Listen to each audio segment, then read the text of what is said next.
Hello, and welcome to another live broadcast with MedStar Health.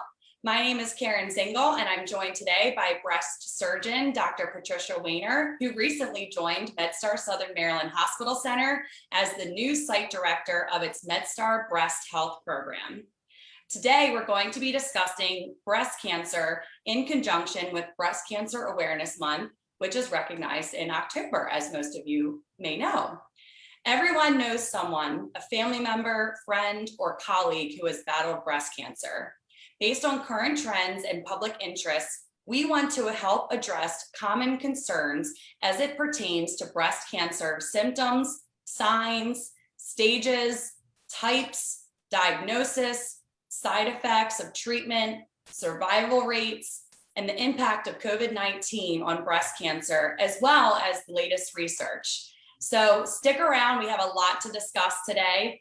Give us a like, let us know that you're watching, share this with your friends and family, and ask your comments for Dr. Weiner in the comments. We'll get to your questions as well.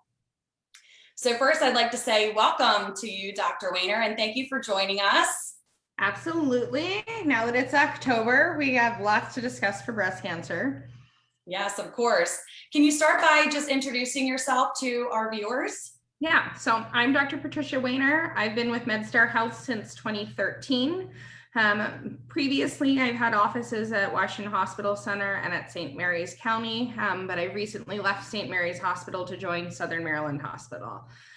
So I specialize in all things breast, so particularly breast malignancies, so cancers, high-risk lesions, pretty much anything to do with it. I can probably help you out.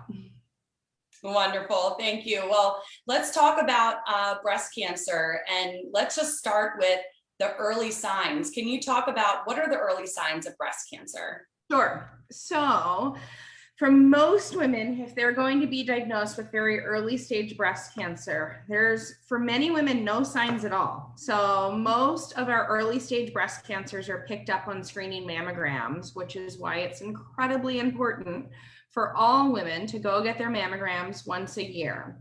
We recommend starting at age 40. However, if you truly have no risk, you could potentially think about delaying that to age 45. But generally we start age 40 once a year, get your screening mammogram. Screening mammograms, there's two different types. There's a 3D tomosynthesis, which has been out on the market for probably about 7 years now. It's become much more mainstream over the past 5 years. Traditional mammography is 2D mammography. 3D, which is tomosynthesis, which is offered with all of the MedStar locations that do imaging, is a better test, but it is something that you should definitely dedicate yourself to getting once a year. Signs that are actual physical signs that should concern you about development of breast cancer, skin changes that you notice that just look not normal for you, maybe the nipple's starting to pull in and it wasn't retracted or inverted previously. You feel a lump and it's kind of hard, maybe it's tender, maybe it's not, but it's new and you've never noticed it before. New nipple discharge that's bloody or rust colored. Those are all things that you should definitely find a doctor and get set up for examination and further imaging. Thank you. And today is National Mammography Day, so a perfect time to schedule your mammogram. Thanks for that reminder to all of us. And it sounds like too, know your body and know what is normal and what's not. And when you see something, that is the time to have that conversation with your physician. That is the absolute most basic, important thing for anything with your body. Know your body. Know what's right for you and what's not right for you. And if it's not right for you, go seek help. Yeah, absolutely. So what are the symptoms that men and women typically experience with breast cancer? Sure. So if we just kind of talk numbers, because men do experience breast cancer. Yep. So if we're looking at kind of projected case numbers for 2021, we will diagnose for women about an extra 281,000 new cases of invasive cancer. In addition to that, there's going to be about 50,000 non-invasive, so DCIS cases of breast cancer this calendar year alone. For men, newly diagnosed men will be about 2,700 new cases of breast cancer in men. So while the incidence of developing breast cancer, if you look at the population out of about 100,000 people, the chance if you are a woman out of 100,000 people that you're going to develop breast cancer is about 130 out of 100,000 people. For men, it's about 1.3 out of 100,000. So it's not zero. So it is important that men recognize that they also should be aware of their body and be aware of changes. Men's symptoms present exactly like women's. The only difference is men normally present at a later stage because of the fact that they don't have screening mammograms. So there's not images to be had every year that you can look at changes and differences within the architecture of the breast. Most men, it's picked up on palpation. So most of the time a man will notice that he has a hardened lump. Frequently in a man, it's behind the nipple. So they'll notice some changes where things just feel harder or different as compared to the other side. Sometimes they also get an inverted nipple, so the nipple pulls back and pulls in. But signs and symptoms are exactly the same. The only difference is men frequently aren't paying attention to it as much as women. Mm-hmm. Yep. You mentioned the different stages. They're usually finding it at a different stage. Can you talk about the different stages and the different types of breast cancer that exist? So breast cancer comes in really 5 different stages. So the earliest stage is stage 0 breast cancer, and stage 0 breast cancer is what we call ductal carcinoma in situ. The term in situ just means cancer cells within the duct of the breast. So stage 0 really refers to a stage of where those cancer cells really are confined to within the ducts of the breast. Mm-hmm. Outside of that, you then go to stage 1, 2, 3, or 4. And those are all based on invasive cancer. So the difference is for stage 0, in situ, cancer cells are growing inside the duct. Stage 1 through 4 is invasive. So cancer cells have now broken outside of that duct and they're growing outside of that duct. The difference is frequently for invasive cancers, there's kind of a tight ball of tissue that forms that you may or may not be able to feel just depending on the size of it. Mm. Early stage breast cancer is considered stage 0, 1, or 2. Locally advanced breast cancer, so meaning it's a really large tumor or there's lots of lymph nodes that appear to be involved, tend to be a stage 3. And stage 4 is consistent of metastatic disease, which means it's spread to other parts of the body rather than just the breast and the regional nodes. So stage 4 is for those patients that are diagnosed with a lesion maybe in the lung or in the bone or just someplace else that's separate from the breast itself. So those are the stages. There are then subtypes of breast cancer. The subtypes, there's a couple different subtypes, but the main breakdown of subtypes is hormone positive and hormone negative, and then HER2/neu positive and HER2/neu negative. So there are 3 types of breast cancer receptors that we will check for every invasive breast cancer. And one is estrogen positive or estrogen receptor, one is progesterone receptor, and the last is HER2/neu receptor. And each cancer can be positive or negative for each of those 3 receptors with any combination thereof.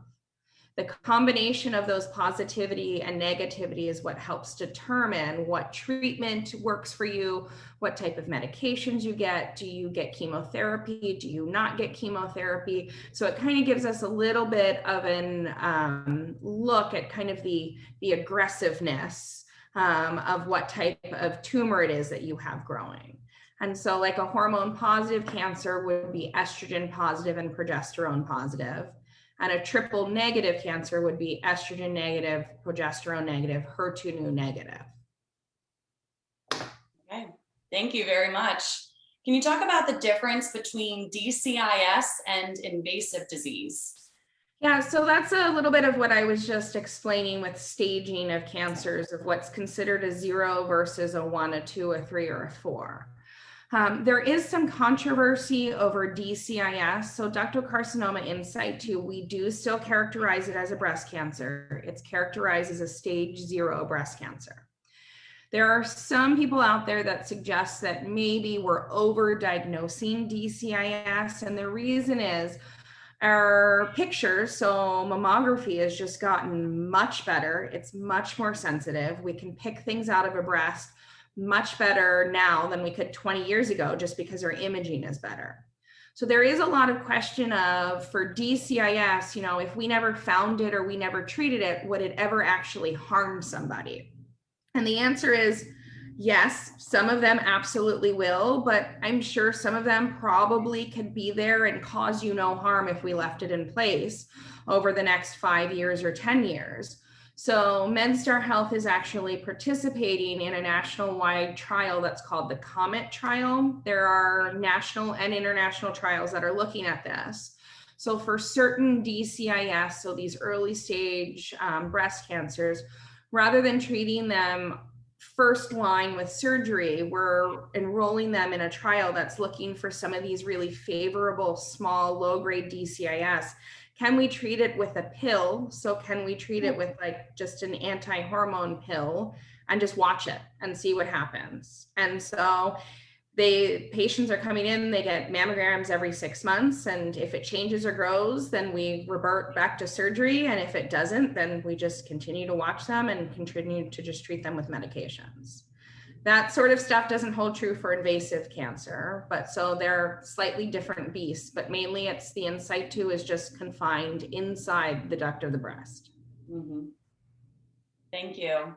That's fascinating. I did not know that MedStar was doing that, and that's very innovative. And you can just see how things have progressed in the latest research and what we can do now when it comes to breast cancer. It's just really fascinating.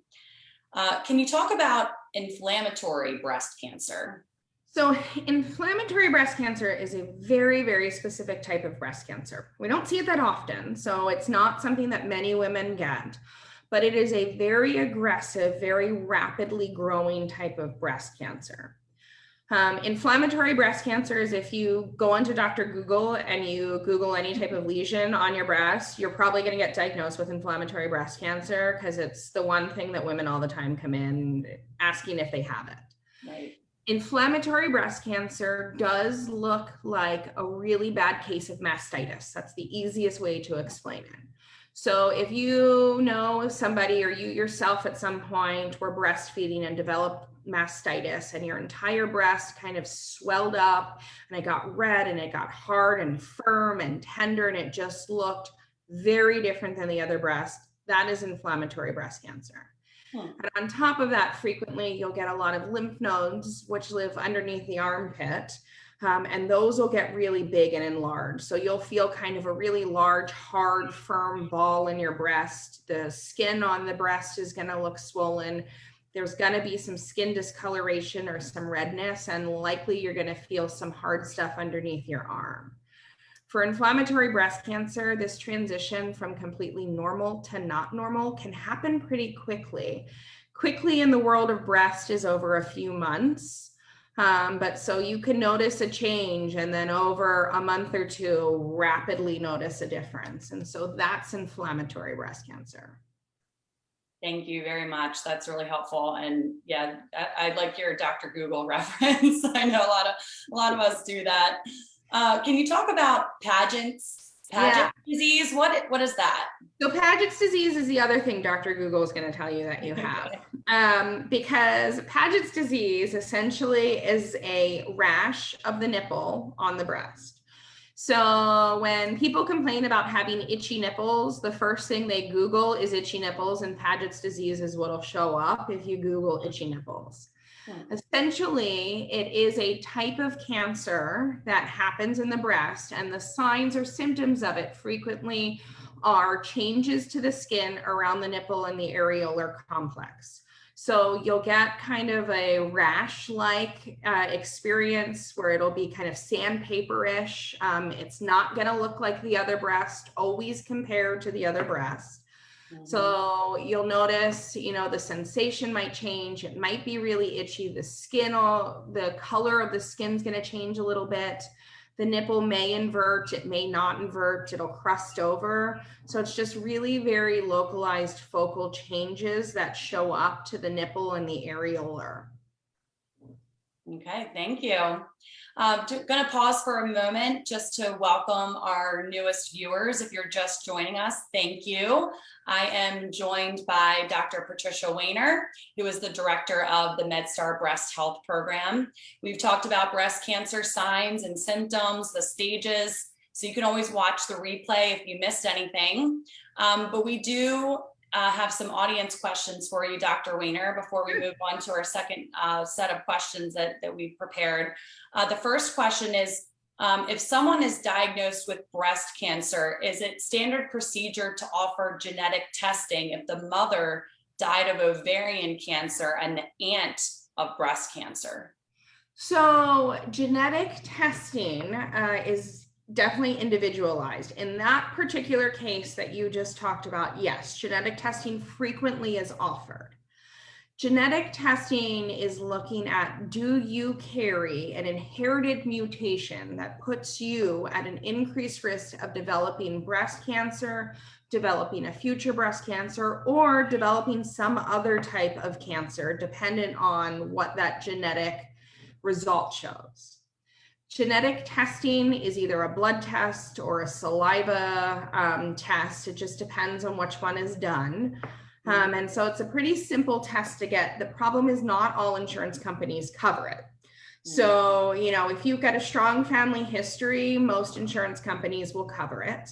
However, if you have no family history and you're older, say you're like 79 and develop breast cancer, there's no true indication for genetic testing in those cases. And so it may not be covered.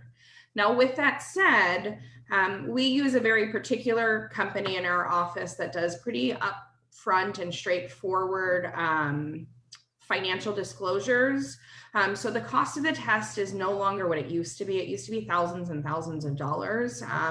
It can actually be done much cheaper. So even if for whatever reason you don't actually meet guidelines and criteria for testing, it can be done if you want to pay out of pocket for it. The problem is, genetic testing, we're just looking kind of at the main genes. We don't know everything yet. So you can always get a result too that's classified as something called a variance of uncertain significance. BUSs right now, we act as though they're negative just because we don't have enough information on what they are, and they get reclassified all the time of either active or non-active. But for some women, yes, genetic testing is recommended, but it's not going to be for every woman that comes in with a diagnosis of breast cancer. Thank you very much. Another audience question for you. Is it safe to take blood pressure on the arm where you've had breast surgery? So that's also a really great question, because historically, if you had any type of axillary surgery, so if you had a sentinel node, if you had axillary dissection, it used to be told to stay away from that arm. So the concern is if you did anything to that arm, you were going to develop lymphedema or swelling from the lymph system in that arm. And so a lot of kind of old school physicians, and you'll hear some older nurses and stuff also say like, oh, don't touch that arm, don't touch that arm. It's actually not true. If you've not developed lymphedema yet, and you are a few years out from surgery, feel free to take a blood pressure on that arm. It's not going to do anything. It's not going to cause you lymphedema. You can get a blood draw on that arm if you need to. Not going to cause you lymphedema. Now, I do tell patients to try to stay away from activities that could put them at an increased risk of developing an infection on that arm. So if you're going to garden, wear gloves, They used to say, don't lift weights. That's now proven false too. Please lift weights. Go be healthy. Go do whatever it is that makes you happy in the gym. But just because you've had surgery there doesn't mean that you can't utilize that arm. So blood pressures, blood draws, lifting weights, all of that's completely safe. Thank you very much. Another question for you from Annie. Thank you for your question. Do 80-year-olds need a mammogram?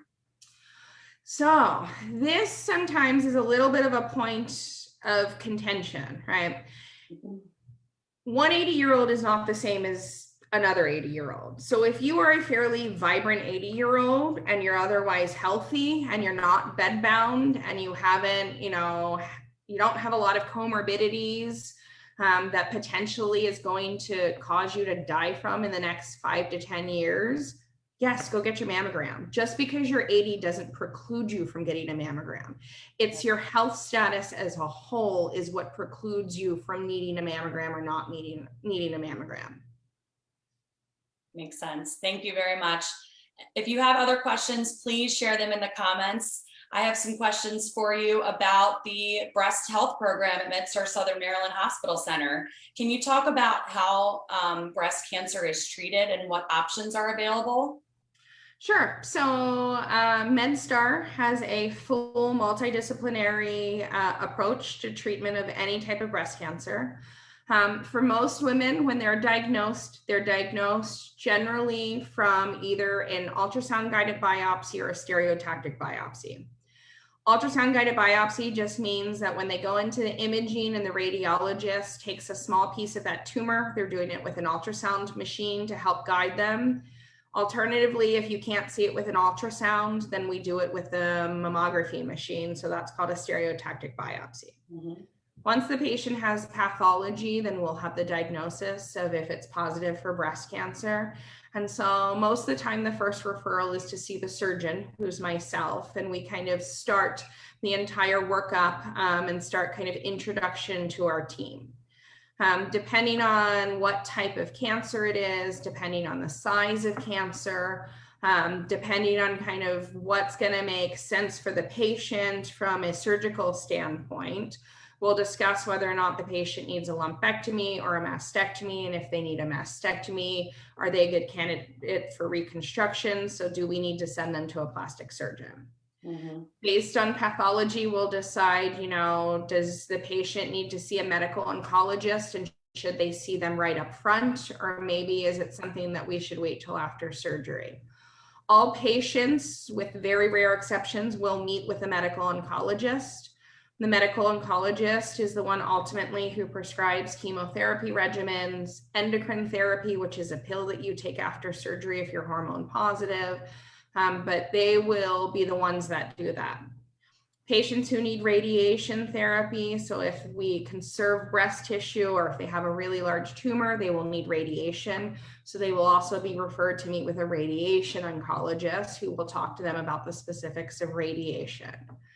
We also refer patients to a rehabilitation team. One of the big things with any type of breast cancer is you want to get through your treatments and come out on the other side just like you were before you went into treatments. So if there's anything that we're going to do that potentially is going to negatively impact your outcomes, we'll make certain that we bring PT and OT into the picture.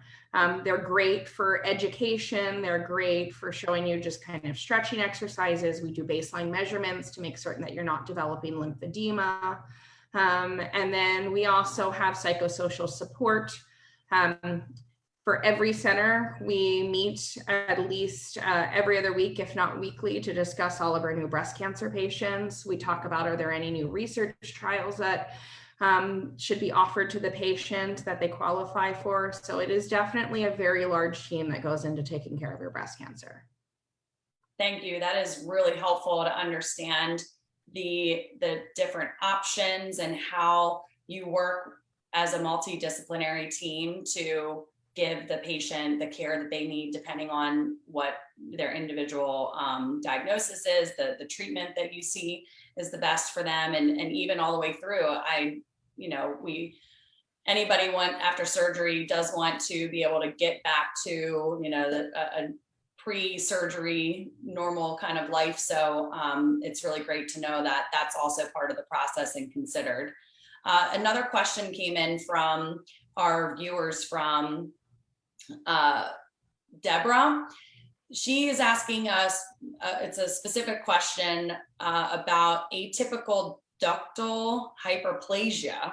Mm-hmm. So I don't know much. If you could explain what that is, perhaps that would be helpful for our viewers. But she asks, how much does atypical ductal hyperplasia increase your risk for cancer? So atypical ductal hyperplasia is looked at a high-risk lesion, right? So it means that if you looked at a spectrum of changes that we see in the breast, if you were to look at it under a microscope, there are kind of normal changes, so just what the breast tissue should look like.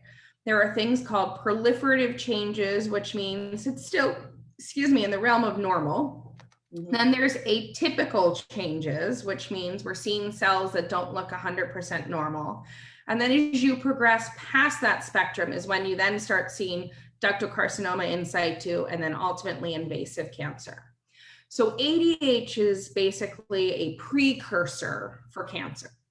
So anytime we see atypical ductal hyperplasia, we will recommend a surgical excision because you want to make certain that there's no cancer cells associated with it or living near it. So if you have a core needle biopsy and you come in and it says atypical ductal hyperplasia, we will talk to you about a larger excision because there is up to a 20% risk of any atypia that's found on core needle. That if you went to surgery, there's a 20% risk of actually finding further cancer cells that surround that. Now, if all of that's negative and you just have atypia, you're at twice the risk of the average population then of developing a breast cancer in your future. That risk may even be a little bit higher depending upon your own personal risk, family risk. So there is a couple more things that go into that. But ADH alone does increase your risk of developing breast cancer twofold past the average kind of patient population. So for those patients, we do frequently recommend screening them at a higher level. Lots of those patients get annual mammograms, but also get an MRI once a year of the breast for further evaluation. But it is important that if you've had it, that you are screened at a higher level. Additionally, some of those patients qualify for taking a risk reduction medication to help lower their risk back to kind of average risk. So there is a lot of discussion that goes around ADH. Thank you very much. That's really helpful. Thanks, Deborah, for that question. Dr. Weiner, what are the survival rates for breast cancer? So survival rates for breast cancer are pretty good. So in the cancer world, we talk about 5-year survival rates. And the reason we talk 5-year survival rates is because a cancer that has a really high 5-year survival rate is obviously good. One that has a really low one, obviously bad. And so when we look at cumulative numbers, there's something called the SEER database. It's kind of a national database, and that's where all these numbers come from. So for an early stage local type of breast cancer, the 5-year cumulative survival rate for that is like 99%. So most women in 5 years after they are diagnosed are alive and healthy and not having any issues. For women who have really locally advanced breast cancer, so we're talking kind of stage 3, really large, really big lymph nodes, the 5-year survival rate for that drops down to about 86%, but still that's a pretty good 5-year survival rate. Metastatic disease, so women who are diagnosed up front with lung mets or bone mets or something like that, that drops down even lower. About a third of those women are still doing pretty well at 5 years, which means about 2/3 aren't.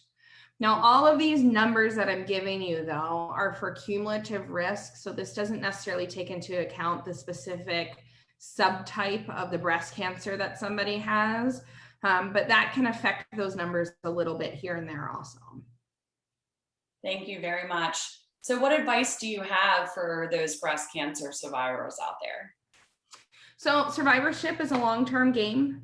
We know that there's a handful of modifiable risk factors. Being healthy, so diet, exercise, trying to bring your BMI down to a healthy level of BMI.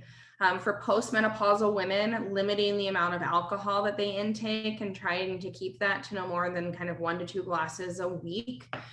Those that are moderate to heavy drinkers and postmenopausal are known to have an increased risk for development of breast cancer. Stay on top of your own schedule. So if you want to pick a date each year, whether it's the beginning of summer, whether it's your birthday, whether it's a holiday, pick a time and stick with it each year. So that way you have an auto reminder of when to go get your mammograms. And just be body aware. Know what's normal for you and know what's not. And if it's not, go get it checked out. Great advice. Thank you so much. You mentioned earlier some clinical trials and studies that MedStar Health offered. Are there any other trials that our viewers should be aware of, or any other studies happening right now? There's a lot of trials that we have available. Most trials in the breast cancer world have to do with medical oncology. So most trials have to do with chemotherapy regimens. We do have some surgical trials. The COMET trial for DCIS, which is the one of figuring out whether we should operate or not operate, is one. There is a lot of discussion of down or de-escalating, I guess, how much surgery is done in the armpit, so in the axilla. So there are a couple of trials open looking at that. We have also just kind of health and wellness trials that are available to patients. So, you know, at any given time, we have at least 20 to 25 breast cancer trials that are open and running. Some are available at all MedStar sites, some are available at only certain MedStar sites, but because we are a much larger group, we have easy access to all of them. And so it really is just going to be individualized on what you have going on and what you need. Thank you very much. Just a few more questions for you. You mentioned chemotherapy just now, and I know you mentioned some of the treatment options a little bit earlier. Does every breast cancer patient need chemotherapy? I think that's usually what you think of. You think breast cancer, you think chemo. Yeah. Is that always the case? No. There's a lot of women now that are treated without chemo. So this goes back to having to individualize treatment for every patient. So if somebody has a hormone positive breast cancer, and it's pretty favorable, there's actually additional testing that we do now, and it's called genomic testing. So it actually is the tumor that you were growing is sent off for testing, and that testing can come back and tell us kind of how high risk or low risk of a lesion it is. Those numbers is what helps then predict, are you going to get benefit from chemotherapy or not? And so if you had a genomic test and it came back as kind of a low score, it means that chemotherapy isn't pretty beneficial to you, so we're not going to recommend it. So instead, we may just be recommending that you take a pill, so like an endocrine therapy, and you may be recommended to take that pill every day for 5 years or even 10 years for some patients. For other patients, you know, chemotherapy is absolutely recommended, and that's because the subtype of cancer they have is going to respond best and be treated best by utilizing chemo. So I never want to give you a drug or recommend something if it's not going to help you. But if it's going to help you, even though everybody is devastated to think they need chemo, if it's going to help you, there's a reason why we're recommending it. Right. Thank you very much. Treatment question for you from Deborah, different Deborah from earlier. Can you explain more about LCIS for a patient who's diagnosed with breast cancer after a mammogram? And can you explain more about LCIS and letrozole? Is that a medication? Yeah, so LCIS is looked at as being like a high risk lesion. So this gets a little confusing because LCIS stands for lobular carcinoma in situ, and DCIS stands for ductal carcinoma in situ. Okay. DCIS, ductal carcinoma in situ, is considered to be a stage 0 breast cancer. LCIS, so lobular carcinoma in situ, for most of them are not considered to be a breast cancer. LCIS is considered to be a high-risk lesion, so a marker that will increase your risk of developing breast cancer in either breast over your lifetime. Letrozole is one of the endocrine therapies that we have. And so if it's given because you have a diagnosis of LCIS, it's given as something that's called chemoprophylaxis. So it means that you're taking the medications to try to help prevent the development of breast cancer. Thank you very much. Last question for you before we wrap up our broadcast. Any final takeaways or anything else that you wanted to share with our viewers? Yeah, so there is, just because of the region that we're in, you know, there's always a lot of discussion about regional differences for breast cancer. One takeaway that I do try to always give to patients is that we live in the DC metropolitan area. And so if you look at breakdown of incidence of breast cancer by state, Washington, D.C. is one of the highest incidence of breast cancer by state. So if you look at the states, the highest incidence is New Hampshire, Connecticut, Washington, D.C., and Hawaii. And so we look at incidence as number of women per 100,000 women that develop breast cancer. And so New Hampshire is 145 women per 100,000, and DC is 139 women per 100,000. The lowest ranked state is Nevada, which is about 110 per 100,000. The difference, though, is we always want to focus on incidence and then mortality. So what's your risk of kind of developing a breast cancer and maybe dying from it? Mortality also is number of women per 100,000. DC has the highest mortality rate out of anybody in the US, and they have about 26 deaths per 100,000, whereas Hawaii has about 16 deaths per 100,000. So, I mean, it's not a huge difference, but it's definitely a difference. And the reason being is because in the DC metropolitan area, we also have a lot of African-American women. And so while Caucasian women have a higher incidence, so they have a higher risk of developing breast cancer over their lifetime, the breast cancer that they tend to develop tends to be kind of a slightly more favorable breast cancer. So it tends to be a hormone positive one, whereas African-American women tend to develop triple negative breast cancer, which tends to be a little bit more aggressive. And so it tends to spread a little bit more differently than hormone positive. So one of the things that I do kind of always push for is just because of the fact that we live in this region, I do always recommend young women to start their mammograms at 40, just based on geography, but also that it's really important for young women to be, again, body aware, do self-exams, really pay attention to what's happening, because just because you're young doesn't mean that you're going to escape this. Thank you very much. That is wonderful advice, great takeaways, and some great insight on what's happening around our area. So thanks, Dr. Weiner, for joining us. Thank you to all of our viewers for watching and asking your questions. For more information about Dr. Weiner, you can visit medstarsouthernmaryland.org/Weiner. That's WEHNER. We'll share that link in the comments as well. And to contact the Breast Center at MedStar Southern Maryland Hospital Center, you can call 301-877-5607. Thank you, Dr. Weiner, for your time. We really appreciate it. And we'll see everybody next time. Thank you.